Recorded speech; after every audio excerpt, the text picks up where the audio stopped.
History of Archery Part 1. Once the lecture is over, it's my advice. It's a good idea to get a link of the lecture and log into YouTube and listen to the lecture again and again on a set of headphones so that the details sink into your head and your heart. So let's go. When you pick up a bow to shoot your first arrow, you are partaking in an activity dating back at least 20,000 years. The bow and the arrow are pictured in drawings in an old and the cave wall in Spain's Valtorta Gorge. The bow and arrow were once critical to humankind's survival. The bow allowed humans to become proficient hunters. Prey provided various raw materials such as hide, bone, and sinew for tools, shelter, and clothing, and added more protein to the diet. It was safer to hunt with the bow because prey could be shot from a distance. Empires rose and fell through the use of the bow and arrow as weapons. The ancient Egyptians first established the bow as a primary weapon of war around 3500 BC. They made bows almost as tall as themselves and arrowheads of flint and bronze. Around 1800 BC, the Assyrians introduced a new bow design, a short composite bow of leather horn and wood with a recurved shape. It was more powerful than the longbow used by the Egyptians and could be handled easily on horseback. This gave the Assyrians an edge in battle over the Middle Eastern rivals.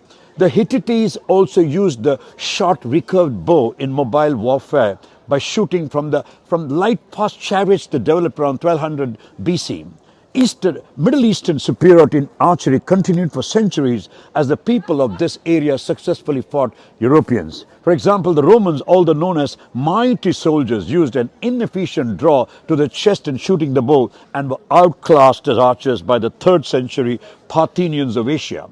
The Mongols conquered much of Europe and the Turks threw back the Crusaders, in part because of archery equipment of the superior recurved design and better shooting technique. In the 11th century, the Normans developed the longbow that they used along with superior battle strategy to defeat the English at the Battle of Hastings in AD 1066. Thereafter, the English abandoned the longbow as the major weapon and abandoned that Saxon-styled bow, which was weaker and less accurate. Many ballads of the 13th and 14th centuries, such as the tales of Robin Hood, attest to the archery skill the English developed with the longbow. The value of the longbow as a war weapon declined swiftly after the invention of firearms in the 16th century.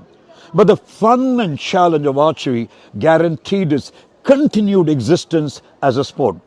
King Henry VIII promoted archery as a sport in England by directing Sir Christopher Morris to establish an archery society, the Guild of St. George, in 1537. Roger Ascham published the book Toxophilus in 1545 to preserve much of the archery knowledge of that time and to maintain interest in archery among the English.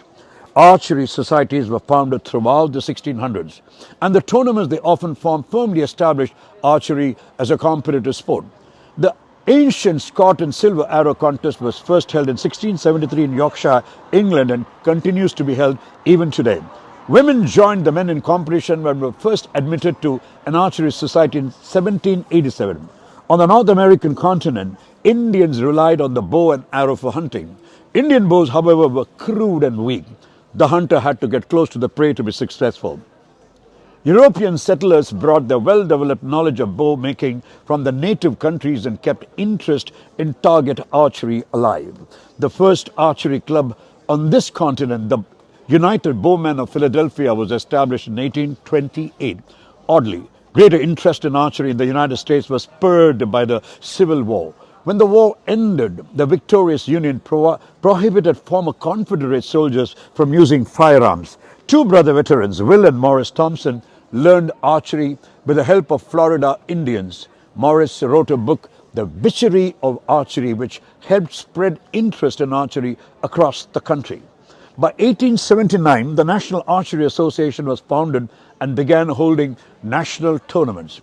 Enthusiasm for field archery, a target archery competition simulating hunting and hunting itself, led to the establishment of the National Field Archery Association in 1939. Archery first became an official Olympic event at the Paris Olympics in 1900, an appropriate sanctioning because the mythical founder of the ancient Olympics was Hercules. an archer. Archery continued to be shot at 1904. St. Louis Olympiad and the 1908 Olympics in England, but did not reappear until 1920. When the Olympics were held in Belgium, archery failed to appear in any of the Olympic Games held over the next 52 years. The problem with early archery competition was a lack of a universal set of rules.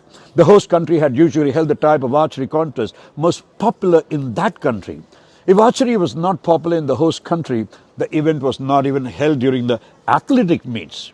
To better organize competitive archery, Polish archers worked to establish an international governing body during the 1930s. This is Poland. And as a result, the Federation International de Tir à l'Arc, known by its acronym, FITA, was founded. FITA set up universal rules and a type of round that was eventually adopted as a round shot by men and women in the modern Olympics.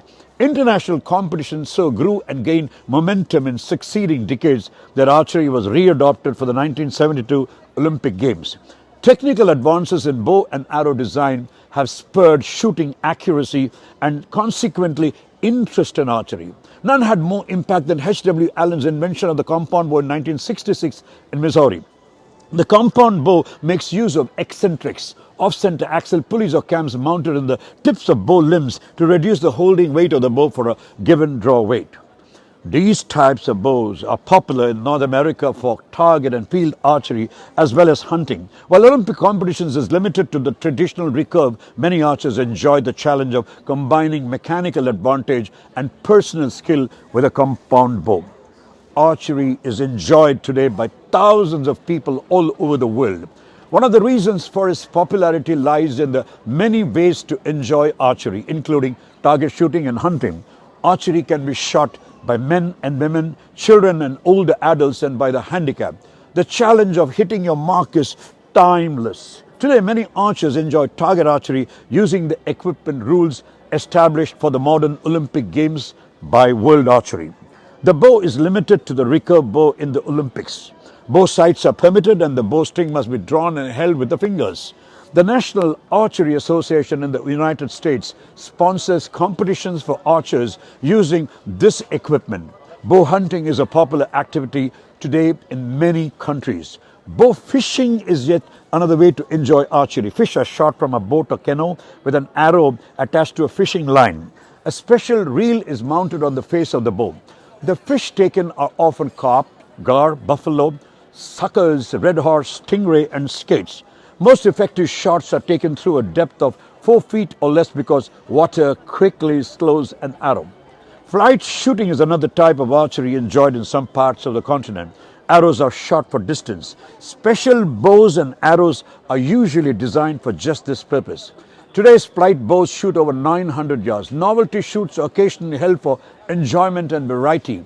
These contests sometimes take the form of clout shooting, wherein a 48-foot target is laid out on the ground and is shot from 140 to 280 yards.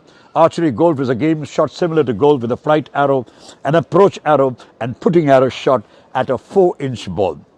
In rowing, a small group of archers take turns calling out a target to see who can continue to be the closest. Crossbow competition is enjoyed in some parts of the North American continent.